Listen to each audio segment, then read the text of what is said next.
My daughter threatened to accuse my wife of a crime that never happened, just to force me back with her biological mother. Could I ever trust her again? Daughter chose her to beat Biomom over us and threaten my wife, so I cut off her college fund and kicked her out. Now months later, she is blaming me for ruining her life. I am here on Reddit today because of a very unexpected situation I am facing. Years ago, my high school girlfriend, Gigi at the time, and I got pregnant unexpectedly.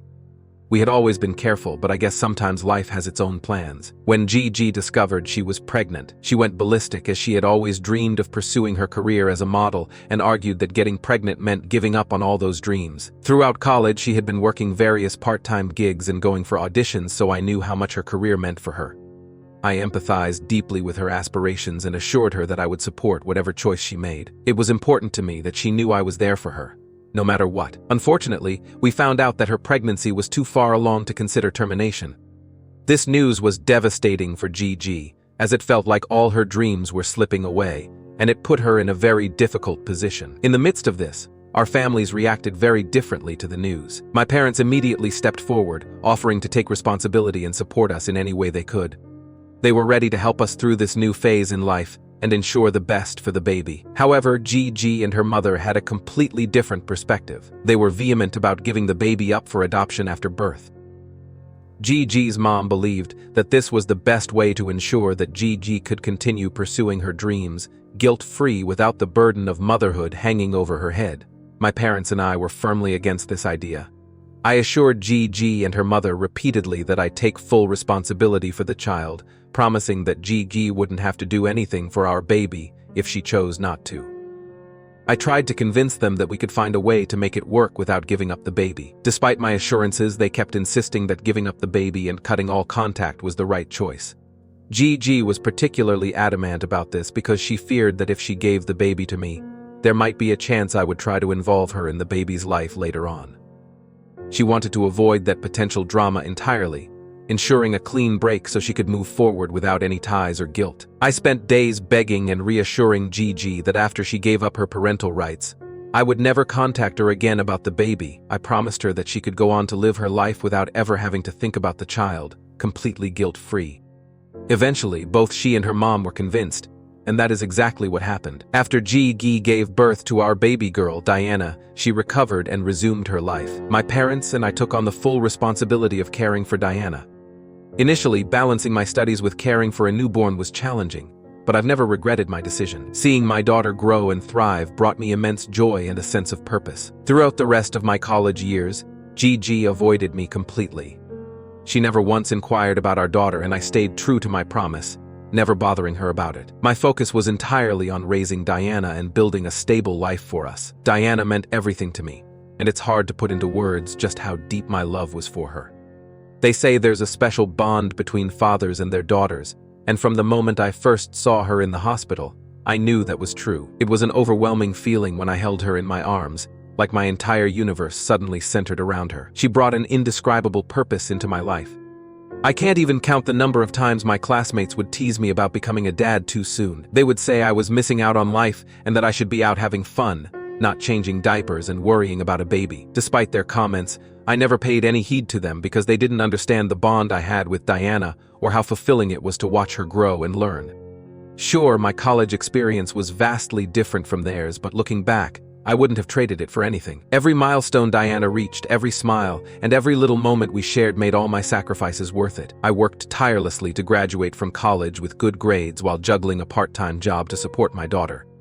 Being a single parent is incredibly challenging, so I'm immensely thankful to my parents for those days when they stepped in and did their best to watch over my daughter whenever they could. From babysitting Diana when I had late-night study sessions before my exams to offering advice and a listening ear when it got too frustrating for me. Their unwavering love and support helped me navigate the toughest times. My parents' selflessness and dedication allowed me to focus on my studies and provided for my child without feeling too overwhelmed when I finally graduated college, secured a stable job, and saved up enough money. I was overjoyed to move out with Diana into our very own place.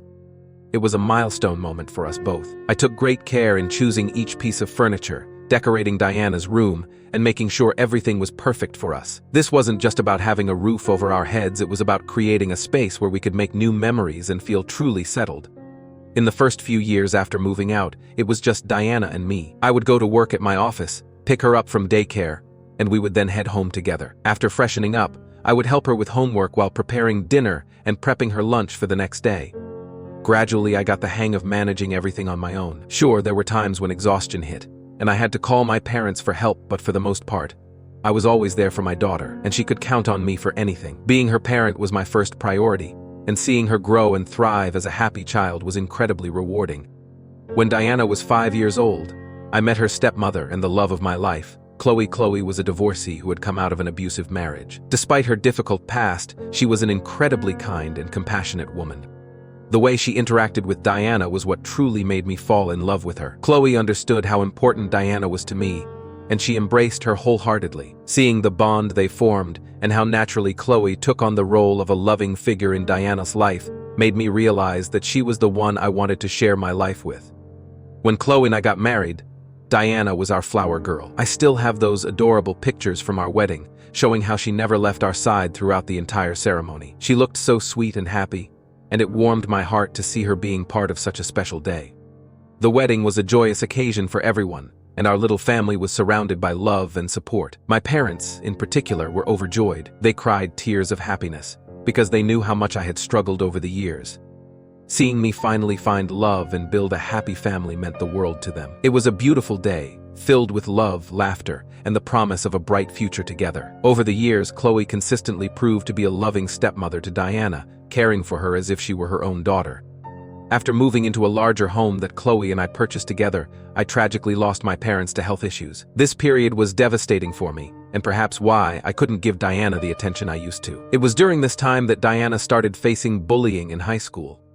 Some of her friends found out from their gossiping mothers that Chloe wasn't actually Diana's biological mother. It didn't help that Chloe has blonde hair and a sharper nose, while Diana has brown curls and different facial features, making it clear they didn't look alike. When Diana's friends started to tease her about it at school, she became sad and withdrawn.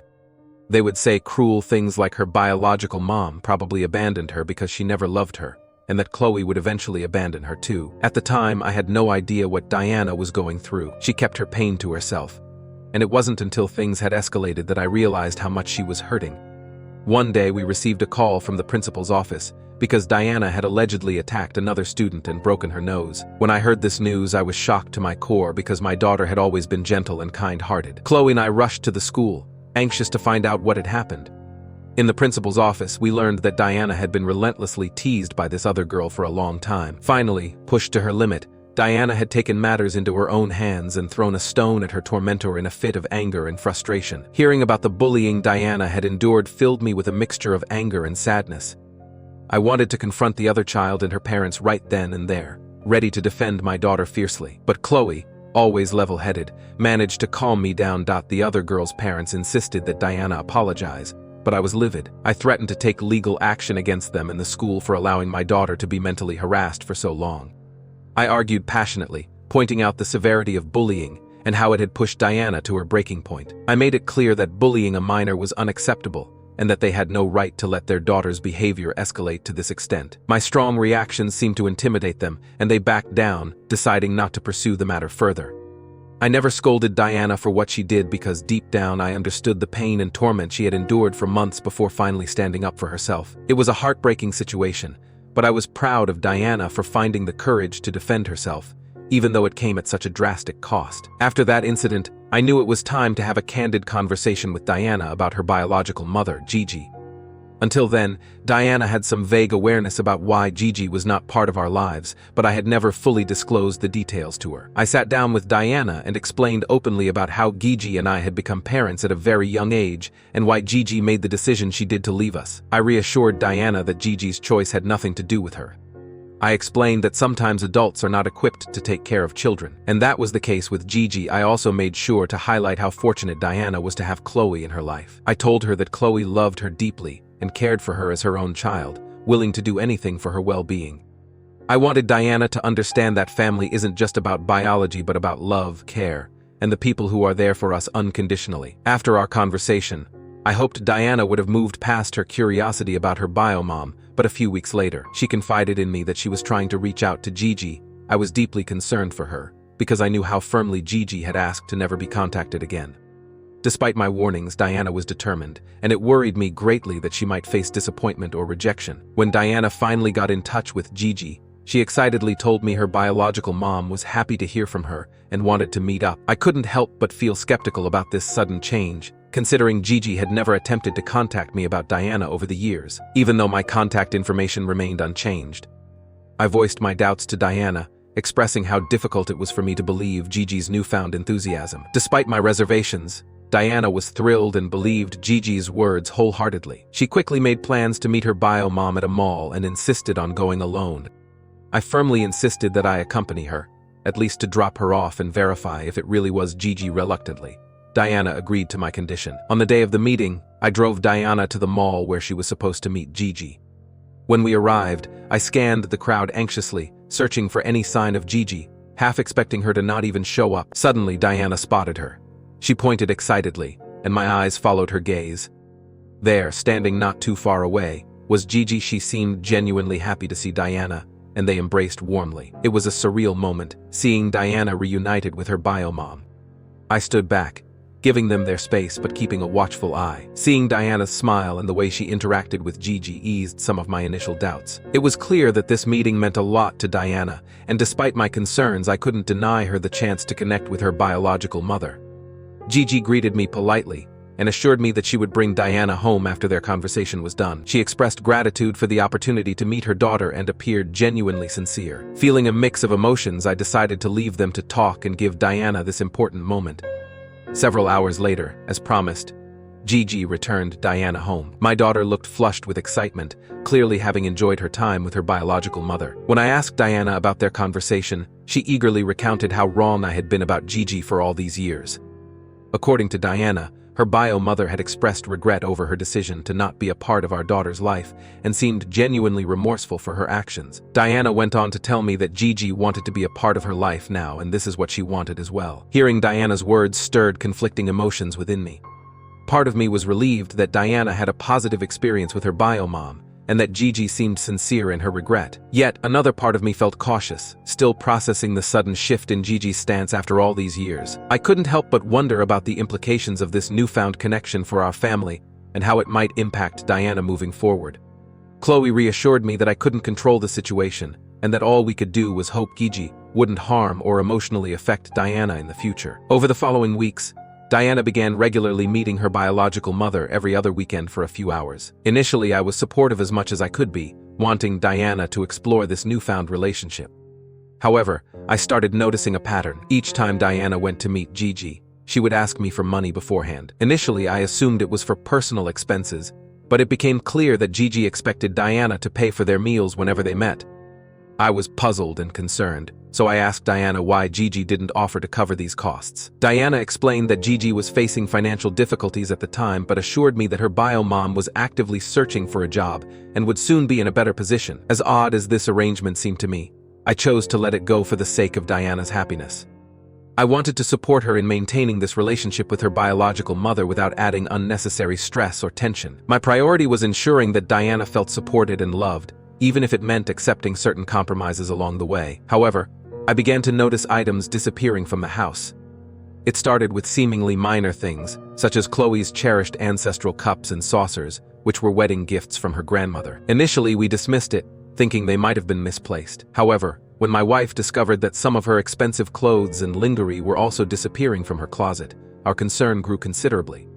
The situation baffled us because we couldn't understand where these missing items were ending up. Naturally, we turned to Diana for answers, hoping she might have some explanation. Each time we asked her, she adamantly swore that she had no idea about the missing items or their whereabouts. She blamed Chloe for being careless and told me that she was probably overreacting. Decided to install cameras in our common areas at my wife's insistence, hoping to catch any potential intruders who might be stealing from us. One day, Chloe couldn't find her wedding ring anywhere. Normally, she would leave it on our bedside stand before heading to the gym for her workout. I followed the same routine with my ring because they were both valuable and we wanted to keep them safe from any potential damage in the gym. When Chloe returned home, she couldn't locate her ring despite searching everywhere.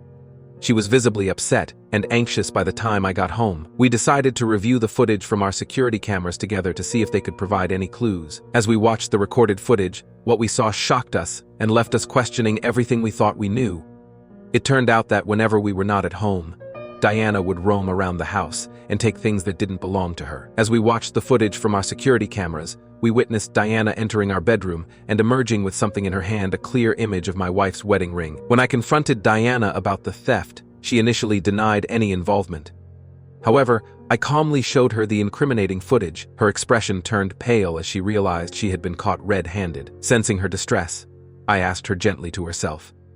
I wanted to understand why she had resorted to stealing from us. Chloe asked her if she had stolen her clothes and lingerie as well, and this is when Diana burst out crying. She finally confessed that she had been stealing from Chloe for months as a form of revenge. She told us that she had grown to resent the fact that Chloe and I were married. Diana expressed that she wanted me to leave Chloe and to consider reconciling with her biological mother, Gigi, because according to my daughter, Gigi still harbored feelings for me and regretted breakup. I was pissed hearing my daughter's words. I tried to remain calm but firm as I explained to her that she was being very delusional. I assured her that my love and commitment to Chloe were firm, and that her relationship with her bio mother was separate from my marriage. I emphasized that I couldn't undo the past, and that her expectations for me to leave Chloe were unrealistic and unfair to me. However, Diana's emotions boiled over when I did not agree to her. She erupted in anger, shouting accusations that I was the one who had abandoned Gigi all those years ago and asserted that Chloe could never replace her biological mother. She argued that for her sake, I should at least try to be in a relationship with her bio mother since she has always dreamed of having a family where her bio parents were married to each other. Her outburst shook me deeply. I expressed my frustration, telling her how exhausting it was to hear these childish demands after everything I had sacrificed for her over the years. I reminded Diana of all the love and care Chloe had shown her over the years. I pointed out the sacrifices Chloe had made, the support she had given, and how she had embraced Diana as her own daughter. I told her that she was being ungrateful and unfair by expecting me to leave my wife for Gigi. This is when the situation with my daughter took a disturbing turn when, instead of understanding my firm stance, she made a shocking threat. Diana threatened me that she would falsely accuse Chloe of sexual assault and grooming if I didn't leave her immediately. I was stunned and deeply troubled by her words, unsure of where such ideas could have come from. Diana went on to tell me that she had watched enough documentaries to know that this could potentially put Chloe in jail for life, and I would lose my wife forever. I asked her if she had lost her mind since this was a pretty serious allegation, and Diana revealed that she was willing to make Chloe's life as miserable as possible, but assured me that it could all stop if I simply started dating her bio mother. I stared at my daughter, and for the first time, I felt disgust and fear towards her. She was behaving like a deranged person. Clearly, she had taken her own delusions seriously and had potentially also been influenced and manipulated by her biological mother. I couldn't believe how low my daughter was willing to go to make her twisted dreams of getting me and her bio mother together come true. When my wife, Chloe, learned about Diana's willingness to make false accusations, she immediately informed me that she could no longer live under the same roof as my daughter. She was concerned that Diana might not be in the right state of mind and that her false threats could irreparably damage our life permanently for no valid reason. I understood her reaction and felt compelled to teach Diana a profound lesson about accountability and responsibility, since she would never learn if I went soft on her after the way she had just threatened us. This is why I informed Diana that since she trusted her bio mother so much and she was anyways going to be 18 soon, I wanted her to move out immediately and live with Gigi. I assured her that I would continue to support her financially until she turned 18, but I could no longer allow her to live with us. I told her that she needed to fund her own college education or seek assistance from her beloved bio mom. Diana had no idea until then that Chloe had set up a trust fund for her, so she would have never needed to take out a loan for her education. However, given the circumstances, I didn't want my ungrateful daughter to get a penny out of it, so we had decided to not give her any access to it whatsoever. Diana did try to protest and fight against my decision. She even resorted to making more vile threats about ruining my life and career, but I didn't listen to her. I called Gigi and asked her to come pick up our daughter. That shameless woman had no remorse on her face when I confronted her about why she had put these disgusting ideas into our daughter's head, since this is not how my daughter ever behaved before. Gigi simply shrugged her shoulders, telling me that it was Diana's dream to see us both together and that it was never too late for us to give it a try. I cringed hearing her words and simply refused to interact with her any further after that. I handed Diana some money and watched my daughter drive away with her bio mother after packing up her things. Diana never contacted me after that day, even though I continued to send her money every week. When my daughter graduated from high school, I learned that she had been accepted into a reputable university with a partial scholarship. She needed help covering the remaining fund, and it wasn't long before Gigi contacted me. She told me that I needed to step up and pay the money required since she didn't want Diana to take out a student loan. I told her there were thousands of students every year who took out student loans for completing their education, and Diana should do the same so she could learn the meaning of hard work also. I told her since she was the one who had put all those poisonous ideas into our daughter's head, she should be the one stepping up since I had done more than enough for Diana. I knew Gigi and Diana couldn't even threaten legal action on me since Diana was now an adult, and any legal obligation would not hold against me anymore. After this conversation, I blocked Gigi for my own peace of mind. Several months passed without any contact from either her or my daughter. However, everything changed yesterday when Diana called me in tears. She sounded deeply distressed and pleaded with me to listen to her. I was in the middle of a very important meeting, but I still left it so I could be there for my daughter. Diana explained to me on the phone how Gigi had not supported her in securing a place at her dream university, causing her to lose her seat. As a result, Diana had no choice but to find work at a fast food restaurant for the time being. Apparently, Gigi did not want her to live at her place for free, hence Diana had been paying Gigi rent every month. Diana tearfully asked if she could move back home and apologized to both me and Chloe in person for what she had done. She admitted that I had been right about Gigi all along, but also blamed me for not teaching her any better. Honestly, it is hard to trust my daughter again after what she was willing to accuse my wife of. The thought of her making such false allegations again on Chloe looms large in my mind even today. Despite this, she is still my daughter, and I love her deeply. So, I offered her what I believed was a fair compromise. I told her that I would pay her rent each month so she could find a new place to live. This would allow her to save her earnings instead of paying rent to her mother. I even told her that I would help her out with college eventually. However, upon hearing this, my daughter reacted with anger, hurling insults at Chloe and me. She accused me of being useless, claimed that I never loved her, and even wished that I was dead. Her words made me realize how little she had truly learned over the past months. Despite her outburst, I held firm in my decision and refused to give in to her demands. So, Reddit Ida for not letting my daughter move back in and forgiving her entirely for her past actions. Update 1. Clearing up a few things here. Looking back, Diana's behavior was changing a lot towards Chloe. Every time she came back home after visiting her bio mom, she would sometimes call Chloe degrading words like old hag or witch whenever they had any disagreement. Chloe and I foolishly assumed that Diana was just going through a phase and would eventually grow out of it. Threatening to falsely accuse someone of sexual assault and grooming is a serious thing. Even if Chloe is a woman, it doesn't mean that Chloe could have gotten in trouble with the authorities had Diana made that complaint against her. How can I ask my wife to stay with my daughter under one roof after that? Also, Diana continues to clearly hate her, so I think it's too risky to let my daughter stay with us ever again. I did not refuse to pay my daughter's college fees out of spite. I felt it was also an important lesson for her to see just how less her mother was willing to sacrifice for her. Also, if tomorrow your child can threaten you with such vile things, and you choose to turn a blind eye to them, you are just teaching them that they can get away with anything. God knows what they can do in the future if they are not taught a lesson. Also, all Gigi needed to do was help Diana take out a student loan and be her co-signer, but she clearly chose not to do that. Update 2. I have talked to Diana and she has finally agreed to let me pay for her rent. She is looking at new places currently. I took some of your advice, and I will be sending the rent check directly to the landlord of the house, so Gigi won't be able to steal the money from Diana. Also, I plan on having a conversation with Diana regarding her going back to college. Of course, this time, Chloe won't help out with anything because it's not her responsibility. Update 3. So Diana is all settled into her new home now. She and I recently met up for lunch and we discussed her future plans. She apologized to me profusely for everything that happened between us and understood why Chloe no longer wants to have a relationship with her. I've assured Diana that I'll support her in starting college next year if she wants to. So she has agreed on working hard this year and saving as much money as possible. Gigi is furious that she has lost Diana's paychecks, but there is nothing much she can do at the moment since I have her blocked and Diana is no longer speaking to her as well.